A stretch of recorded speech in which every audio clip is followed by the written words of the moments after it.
Dave, this is the night where Dave Batista defeats Triple H in the main event to become the World Heavyweight Champion, and John Cena defeats JBL to become the WWE Champion. Two sort of passing of the guards, two anointing of new top stars in the WWE. We see Batista here ascend to the very top spot. It felt, at least back then, one peg above John Cena. Was the Batista program and title win successful? I wouldn't call it unsuccessful. It wasn't, I wouldn't call it a blowaway success. It was positioned, from the Royal Rumble on and everything. It was positioned that Dave Batista was going to be the top guy in the company. And for the rare time, I think they did the program perfectly. And the funny thing is I didn't know this until years later. Because I remember when the program started, with the split, and it was a slow burn, and they didn't have the match till WrestleMania, and they started the program months earlier. So I thought, well, Triple H is going to do his program right, and I was actually right about that. In the sense of they did, everything was done the way it should have been done. Mm-hmm. But it wasn't until years later where I was talking to Batista, and he said that they wanted to do the match on television like right away, like months earlier. And Triple H was the one who was like, no, absolutely not. Wow. The company was not on this idea of delaying this match for months and having this giant match at WrestleMania, which ended up being, at the time, it's since been surpassed, but at the time it was the biggest pay-per-view in pro wrestling history. I think that the record stood until the Trump show. Mm-hmm. So yeah, the angle was a huge success. WrestleMania was up significantly from the year before, and the year before was a good number as well, but it was up. And John Cena, beat JBL, as it turned out, pretty quickly after all this, John ended up surpassing Batista, and he was the big star of the company. But Batista was always, as long as he was full time, Batista was always in the mix. It was always like right below. I always considered like Batista right below John Cena. But it sounds like in the WWE's initial vision, Batista was a peg above John Cena, no? Yes, I believe that to be the case. But the one thing was Batista being older. I think that there may have been the mentality that that John probably would get there at some point. Mm-hmm. But yes, in 2005. I sense everything was set up for Batista for Triple H to pass the torch to Batista as the top star of the company, put him over several times, which he did, and John would come up, and then John and Batista down the road, and then what would happen. But I don't think Batista ever fully really was number one past maybe 2 months. I think after a couple of months, it was kind of like he just didn't. As long as he was with Triple H and they were doing that feud, he seemed like he was number one. Mm-hmm. But once he moved on to other people, it just didn't have that super spark to me. And so I think he's one of those guys that was very successful being right there with number one. But whether it's the promos or the work or whatever, it was like he had a good look. People liked him a lot. He had a good ring entrance, but he didn't quite have what John had to me as far as like the overall super drawing power, I guess. I won't even say John's super drawing power, but John had more than Batista. Certainly. More charisma. Yeah. Well, we remarked kind of with wonderment at WrestleMania 20 how with the Madison Square Garden crowd there, we were talking about that show on The Lapsed Fan. John Cena comes out for the opener against the Big Show for the U.S. title, and Cena could not be more enthusiastically embraced by the hardest-to-please crowd in pro wrestling in 2004, and it just shocked us knowing how if John Cena walked anywhere near Madison Square Garden these days, he would be booed until he was buried 6 feet under the ground. Well, what's funny about that is that they just did a house show a couple weeks ago at the Garden, and he was cheered like crazy. But if it's a TV show or a pay-per-view show, you're absolutely right. Right. He'd be booed out of the place. But, John Cena was one of those things where I think everyone embraced him on the way up, and then once he got there, it started becoming like the cool thing to boo him, and so it became, that's what it was. It was weird because it's like the booing of John Cena, while he's being booed, he's still, like a lot of times when a babyface is being booed, it's one of those, it's like they're ineffective in their role. But John has always been booed yet effective in his role in the sense that he sells more merchandise and he sells more tickets, and he was still kind of catalyst of the more often than not the key segments that draw the best on television, while the fans are booing him as a babyface. So it's like some people will look at that and go, "Oh my God, what a failure," and then other people will look at the business metrics and go, "Well, that booing is I don't know what that booing means, but it doesn't mean what it usually does." Right. It doesn't correlate with any kind of drop-off in revenue-producing qualities on the guy. It's a very curious thing. After this match with JBL at WrestleMania 21, Cena's character very quickly shifts away from kind of like the rap thug kind of edgier character that rose into prominence, and that basically sent him in the direction that he's been in ever since. He was very effective in that character, and I think it's part of why the cynical New York crowd took to him so at WrestleMania 20 and in the months and leading up to that, a lot of crowds across the country. Why the change? Why did John Cena's character suddenly soften so much and the rap thing just kind of dissipate when it seemed like the real linchpin of how he got over in the first place? Yeah, I think it's the mentality of as soon as they figured out he was going to be the top babyface, they felt that rapper thing was a gimmick that doesn't work as a top babyface. Mm-hmm. So they took it away from him. And then they also thought perhaps that we need him that character would not sell as much merchandise to kids. So they made him like the Barney the Dinosaur character, which kids did love and to a degree still do. But absolutely there was there's a large segment of the fan base that didn't like that character at all. And also one of the things too with John, I think over the years is that, people who yearned for better days and better days to a group of fans is that Attitude Era, which was the real, which they couldn't go back to because the reason that ended was because the sponsors were about to depart en masse and they were already starting to. So they had to move away. But there's people who resent them from moving away from that. And they were more popular the other way. I mean, there's no doubt about it, but in the big picture, with the sponsorship and everything, they made more money the new way. And John, as the face of the new company, was kind of like and a kid with the kid's appeal and everything, became the brunt of the frustration of the fans with the softer product. And again, and it's not taking away from the fact that often John's promos were what's the word I'm looking for? Just kind of cheesy. I guess that's the perfect word. Cheesy. Yeah. Right. And I think that people resented that. And particularly because we all know that the guy has the potential to be an excellent promo and at times is, but at times his promos, you just go, God damn, right? Well, it's like, why not change back to that character now? I remember 1 week before the first Rock match at WrestleMania 28, he came out again in the basketball jersey with his hat turned backwards and the chain around his neck, and he was hated week after week running up to that match, but that was the one night in that build where he felt on par with The Rock as a stickman, on par as a promo guy, on par as a verbalist. Why not change back? Would there really be that big of a price to pay to give John Cena an edge again and bring back the rap? I don't know, because at this stage of the game, I don't think it would hurt him at all. I mean, maybe there's the feeling of 37-year-old rapper doesn't work anymore. He had to evolve. Yeah. He can't play that 20s character because he's not. Well, we know how pro wrestling feels about late 30s guys playing like they're still 20. We know how that is. That's just frowned upon unless you're a certain segment. But I mean, I know but again, yeah, there's he could do that. I don't know. I mean, when you bring up when I'm with The Rock and everything, it's like there were nights in the build up to the first Rock match where boy was he a great promo. Oh yeah, it's there. It's just handcuffed by the other prerogatives that they have business wise, and you saw the flashes of brilliance when he had this character well aligned right around this point in time, and then afterwards is when he starts going in that cleaner direction. This night, Dave, in 2005, and it might go back to our first discussion point, but why was Cena not on the show closer? Why was it Batista?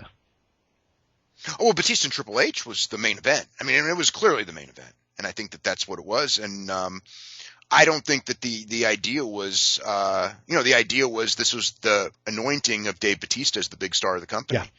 And they went, and they went with him in that role for a while. And he was, like we said, it was, handpicked big star. It's like there were ones that were failures. There were ones that were successes. Mm-hmm. And I think that Batista was someone who was just quite not all the way. Little bit more successful than Warrior, I'd say, but not as successful as Rock, of course, or as or even John Cena. Right. Yeah. Oh, certainly. Yeah. Yeah. That comparison's crystal clear. But I'm thinking in the overall history of WrestleMania, where does this sort of anointing title win put Batista? And I'd say a peg above Warrior, maybe on par with Shawn Michaels at WrestleMania 12 and the business he did coming off that show. Maybe. I was gonna, because Shawn did well for a while. Mm-hmm. I mean, in a sense, because there was no competition, you can't compare it. I mean, right. Where Shawn Michaels, the rough part of Shawn Michaels is that when he was champion, they were getting killed by WCW in the ratings, but their actual business wasn't that bad. With Batista did very good business. He did great business at Mania. He did great business later that year in the other match with Triple H. But after he wasn't working with Triple H, he didn't have anyone else that he could work with at that level. Mm-hmm. And maybe you say, well, he didn't have the right opponents. But that's always part of the game.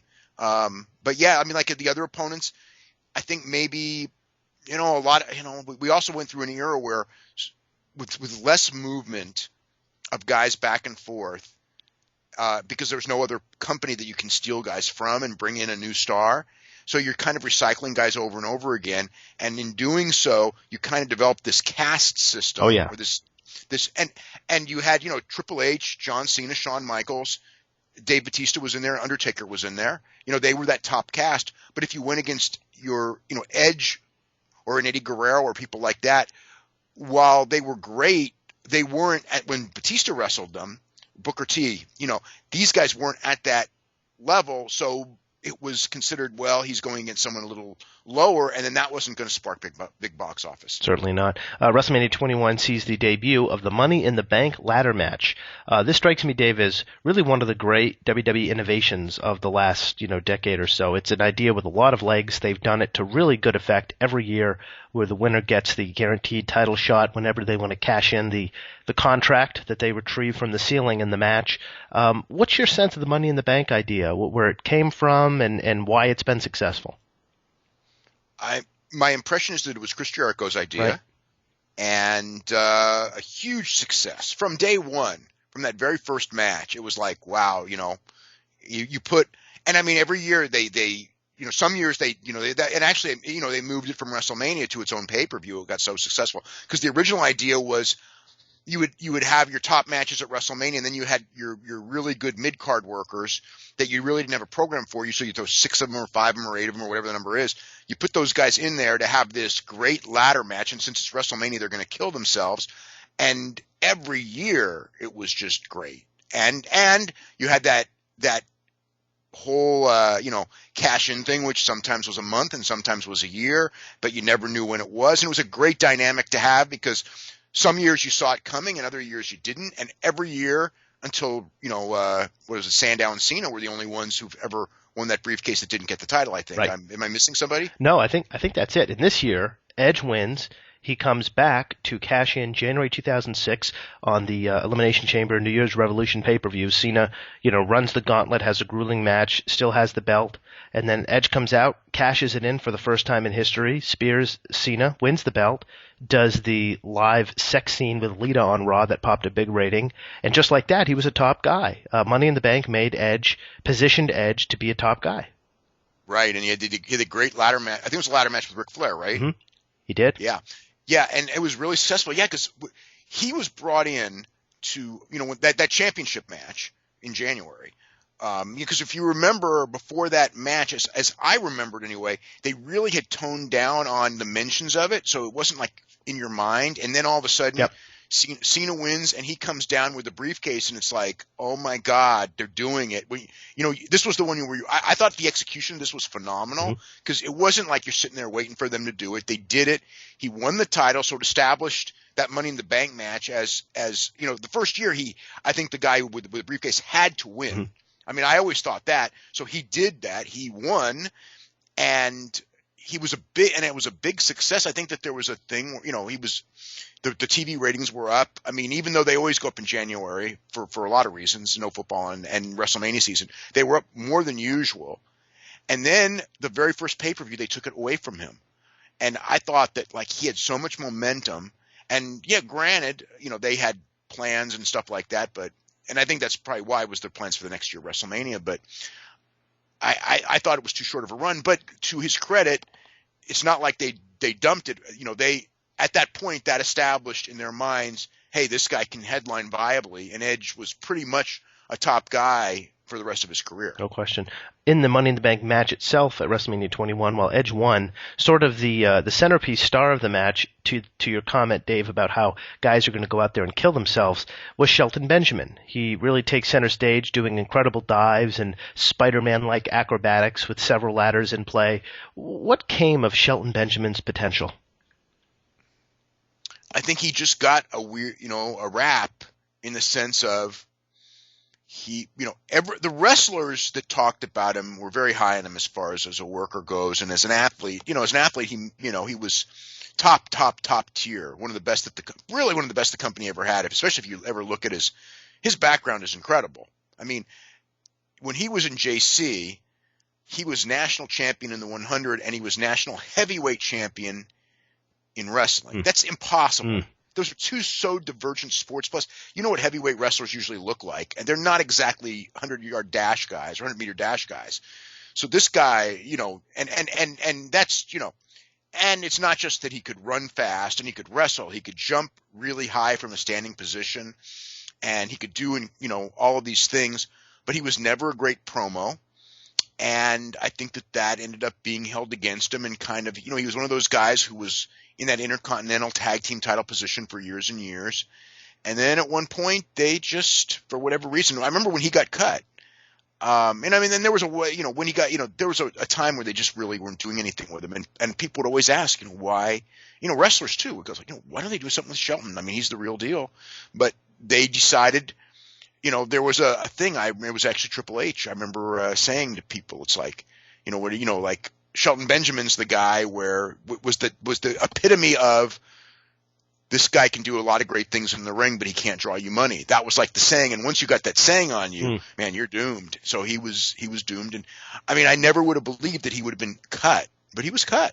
I always thought that a guy like that would always be around just because, they're talented enough in the ring, but they ended up cutting him. And, after that, I mean, it's not like, I can't say, like, how some guys leave and they do stuff, and it's kind of like, boy, did they prove WWE wrong, or boy, did they prove WWE's judgment bad. Him.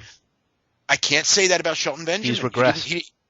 He went to Ring of Honor, and it wasn't like he tore it up. He went to New Japan, and he's there, but it's not like he tore it up. I mean, Lance Archer is ahead of Shelton Benjamin.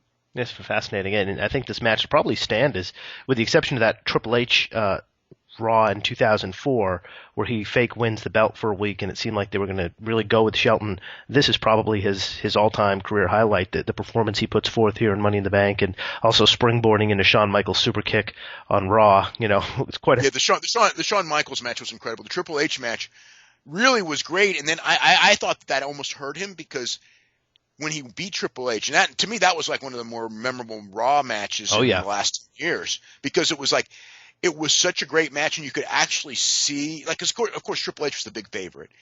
And as that match was going on, you could actually see that Shelton might win, but in the back of your mind, you go, but of course he's not going to. And then he really did. So it was so well done. And then the next week, Triple H blew it off like it was nothing, and Shelton Benjamin wants the rematch. And it's like, wait a minute, you won. He should be the one mad wanting the rematch. You're the one mad. The dynamic was all wrong, and I think Shelton never fully recovered from the fact that he got his big win, and Triple H laughed it off like it was nothing, so it was nothing. Sounds like a trend in this particular point. Yes. As we go through WrestleManias, it becomes quite stark. But finally, on WrestleMania 21, Dave, in 2005, the WWE, at the tail end of the year, shifts back to USA after several years on Spike. Talk about that as a moment for the company's business. It was a rather significant transition, and it wasn't all favorable for the WWE. Well, when they first made the move, Spike offered them roughly 5 times the amount of money that they were making on USA. It was not quite 5, but more than 4. And so they wanted to go where the money was. They weren't making great money on television, nowhere near what they are now. So they were there for 5 years, and the ratings declined throughout that 5-year period. After a little while, they decided that it's not that we're losing popularity, even though their attendance declined too, and their pay-per-views declined for the most part, other than the WrestleManias, we stayed strong. But their mentality was, it's because we're on Spike and not USA. So when USA wanted them back and was willing to, make them a good offer, it was like, once we get back on USA, we'll be back. Because remember, when they left USA, this is September 2000, right? They're on the top of the world. Oh yeah. Okay. This is like, the great ratings. I think their last week on USA, they did, I think it was like a 5.8 rating. And now we're talking about being below 4s, yep. Being in the 3s. So they're blaming this all on Spike. What a big mistake. I mean, I remember people in the companies like, just wait till we get back on USA. Everything's going to turn around. And they went back on USA and it was exactly the same. And I knew it was because they're in the same amount of homes. Everybody that wants to watch is going to look, even if you don't figure it out in week 1, if you're a wrestling fan, you're going to figure it out. Right. And again, all their business metrics went down because they lost popularity. They went back to USA. It didn't change anything, and it wasn't going to change anything. But and in fact, their USA deal, what they went back for, was far weaker than their Spike deal. Right. It was because they lost the ad. It was the basic money was the same, but they lost the ad revenue. So they went for less money. They thought it's okay because of we're going to build up all the other parts of the business and we're going to get our popularity back. But in fact, their popularity stayed exactly where it was essentially.